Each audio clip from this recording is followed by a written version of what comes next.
नमस्कार। एक नई उम्मीद में आप सभी का स्वागत है। बांग्लादेश में हिंदुओं पर बहुत बड़ा अत्याचार हो रहा है और साथ ही साथ हिंदू महिलाओं के साथ ज़बरदस्ती धर्म परिवर्तन भी किया जा रहा है। इस विशेष में हमने खास बातचीत बंगाली प्रकोष्ठ के संयोजक व बंगाली समाज के नेता अरुण मुखर्जी से उन्होंने क्या बोला, आप देखिए ये खास रिपोर्ट। मैं सारे भारतीयों को, चाहे वो हिंदू हो, चाहे मुसलमान हो, चाहे सिख हो, चाहे ईसाई हो, क्योंकि वो हमारा है तो सबका डीएनए एक ही। जब आप डीएनए चेक करेंगे, यहाँ मुगल जो आए उनके 2 4 10 लोगों को लेके आए थे। यहाँ का डीएनए तो एक ही है। उस डीएनए के लोगों को मैं अपील करूंगा कि अपने डीएनए को बचाए रखें। आज स्टूडेंट आंदोलन के नाम पर जिस तरीके से हिंदू भगाओ आंदोलन बांग्लादेश में चालू हुआ, ये दुर्भाग्यपूर्ण है और इसकी कड़े शब्दों में जितनी निंदा की जानी चाहिए वो कम है। लेकिन दुर्भाग्य देखिए कि आज आपने कहा मुस्लिम समाज के कुछ नेताओं ने इसका विरोध किया, पर जिसको करना चाहिए, जो विपक्ष के कांग्रेस है, उन्होंने नहीं किया।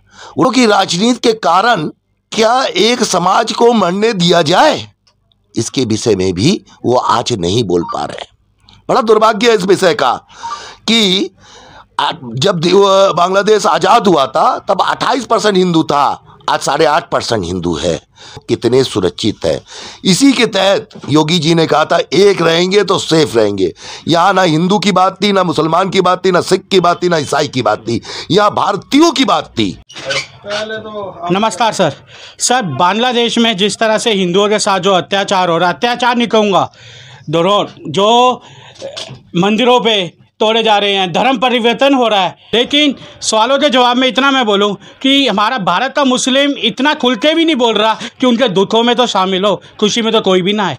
दुखों में तो हिंदू भाई हिंदू ही है, भले वो कहीं भी रहे, या वो पाकिस्तान का हो, या वो बांग्लादेश का हो, या कहीं भी हो। लेकिन आज स्थिति हमारी ऐसी हो गई है कि बांग्लादेशी हिंदू मदद मांग रहा है, और मदद के लिए सामने पीएम मोदी जी क्या कर रहे हैं, ये सवाल मैं आपसे जरूर पूछता हूँ। अरुण जी, बहुत बहुत शुक्रिया, आप हमारे साथ जुड़ रहे हैं।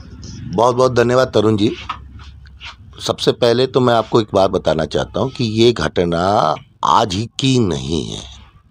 जब इस देश का पहला बंगाल का विभाजन हुआ था सन 1907 में, उस समय से लेके आज तक चली आ रही एक तरीके का ये जेनोसाइड है, जो जेनोसाइड कभी किसी रूप में, कभी किसी रूप में, कभी किसी रूप में आया। सन 1971 में भारत के प्रयास से बांग्लादेश आज़ाद हुआ। उस समय भी जेनोसाइड हुए और सबसे ज़्यादा हिंदू प्रभावित हुए। तस्लीमा नसरीन की किताब, मैं अपनी बात नहीं कह रहा हूँ, तस्लीमा नसरीन की किताब लज्जा 1 लज्जा 2 आप पढ़ के देख लीजिए, और उसमें बिल्कुल उसका वर्णन किया गया है। बांग्लादेशी लेखिका है, उनको उस लिखने के कारण उनको देश से भगा दिया गया। आज स्टूडेंट आंदोलन के नाम पर जिस तरीके से हिंदू भगाओ आंदोलन बांग्लादेश में चालू हुआ, ये दुर्भाग्यपूर्ण है और इसकी कड़े शब्दों में जितनी निंदा की जानी चाहिए वो कम है। लेकिन दुर्भाग्य देखिए कि आज आपने कहा मुस्लिम समाज के कुछ नेताओं ने इसका विरोध किया, पर जिसको करना चाहिए, जो विपक्ष के कांग्रेस है, उन्होंने नहीं किया।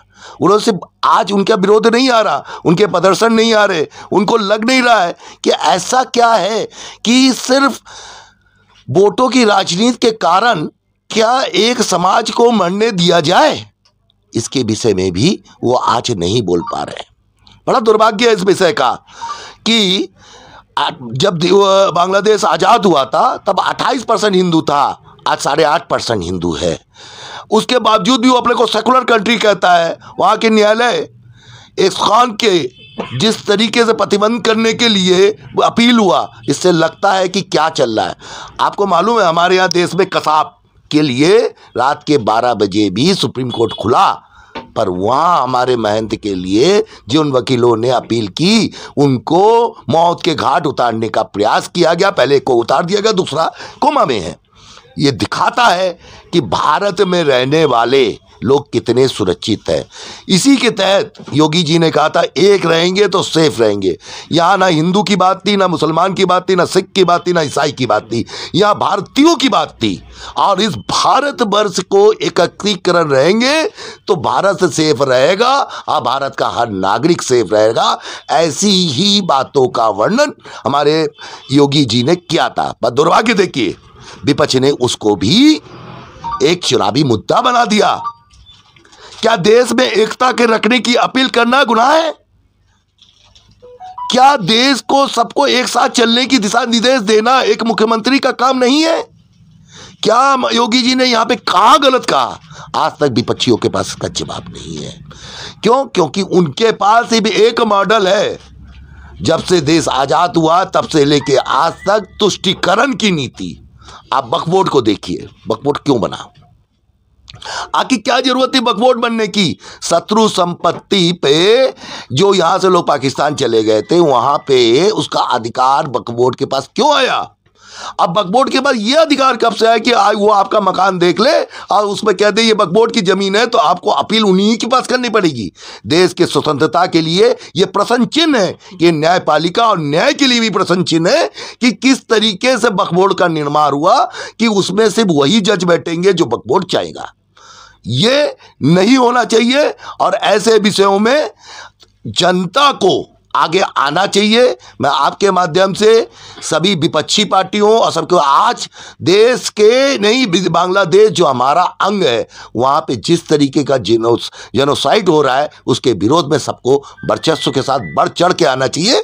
मंगलवार को इसके लिए बहुत बड़ा प्रदर्शन जंतर मंतर में किया जा रहा है और सारे सामाजिक लोग, सामाजिक सेवा से जुड़े हुए लोग उसमें सब एकत्रित होंगे और बड़े सुप्रीम कोर्ट के पूर्व जज, सुप्रीम हाई कोर्ट के जज के साथ साथ और भी जो लेखक और इस तरीके के लोग भी वहां एकत्र होंगे और उसका विरोध करेंगे। सर, क्या लगता है कि बांग्लादेशी हिंदू क्या भारत में आने चाहिए या नहीं?